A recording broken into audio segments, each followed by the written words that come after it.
I'm Eric Russo, and I'm the Executive Director of the Hillside Trust.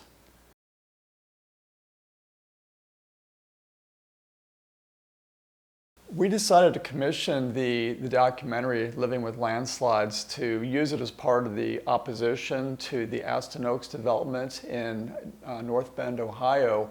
We felt that this would be just an additional piece of information that the Planning Commission members could see to really bring home the impact of what can happen if improper land use decisions are made. And in this case, we felt like what the developer wanted to do was really on a very problematic piece of land that we felt was going to have some runoff issues, and certainly it already has landslide issues currently. And we felt by showing the documentary could really bring home the negative impact of making an improper decision in that particular case.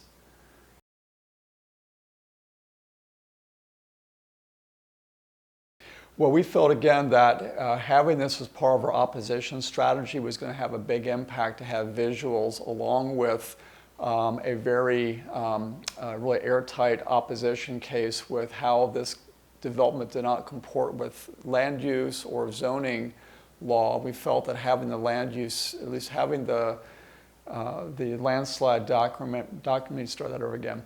We permitted this with the opponents of North Bend, Ohio, believing that having this documentary would be just another piece as part of the opposition that could really bring home the impact of having a negative results of allowing this kind of development to occur on a steep piece of property that we know already has landslide issues on it.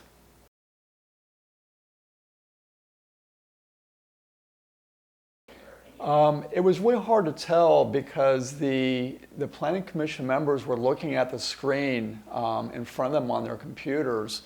I think sometimes silence speaks volumes, because when they looked at it, they were just pretty much, the impression I got, they were awestruck. And I think the one that really came home the most was the one with Steve Helmuth on Riverside Drive. Here's a person who bought a piece of property, actually had to put $100,000 into fixing it, and after all was said and done, he still had to walk away from his home. And I think that's one that probably had the greatest impact. Now, again, they didn't really show their hand after watching the video, but I think that video, along with the other opposition that we presented, went a long way in ultimately getting a denial of that development that was being presented to them.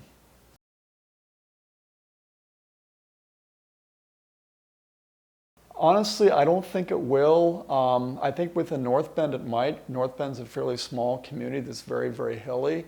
But I think in the bigger picture within Hamilton County and certainly within Cincinnati, I don't think it will, only because they're a small jurisdiction and oftentimes we've got very short attention spans and memory when it comes to making these kinds of land use decisions. However, I do think in future cases where we can play this video, I think it will have an impact in those kinds of situations when and if those review authorities allow that kind of video to be brought in. And certainly in this case, we felt very fortunate that North Bend allowed such a long-winded opposition piece on our part to be heard. We spent over 3 hours stating our case.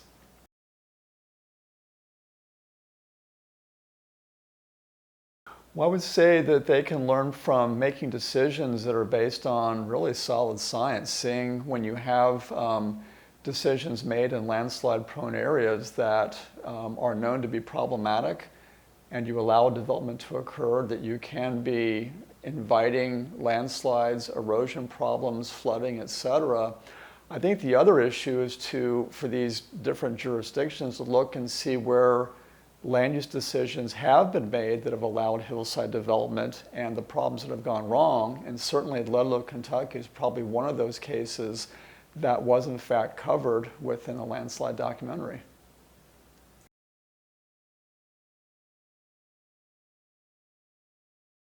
That's a great question. I don't think they're going to come back necessarily to North Bend. At the end of the presentation, I suggested if they were going to allow a development that they could allow a smaller one that's about half the size. I think the only real option now would be to go to the local court of appeals and try to get the decision overturned there. But I think for all intents and purposes in this case, I think this development might be dead in the water, which is why now the opposition is going back to the developer to see if they're willing to perhaps sell the property so they can keep it as permanent green space to the community.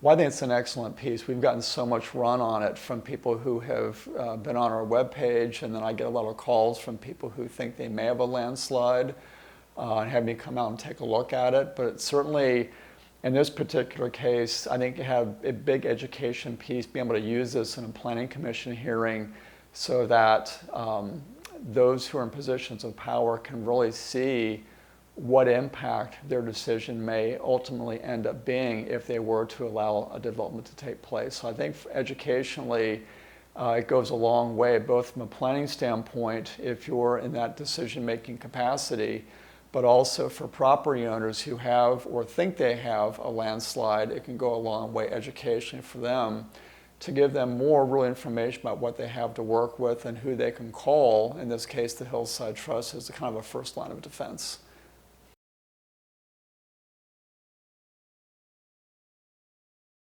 I think that pretty much covers it. Again, we're just really thrilled to have the documentary. I think it was a long time coming, and I think it's gaining additional traction as we move forward within development in this region as more and more hillsides are being considered for development.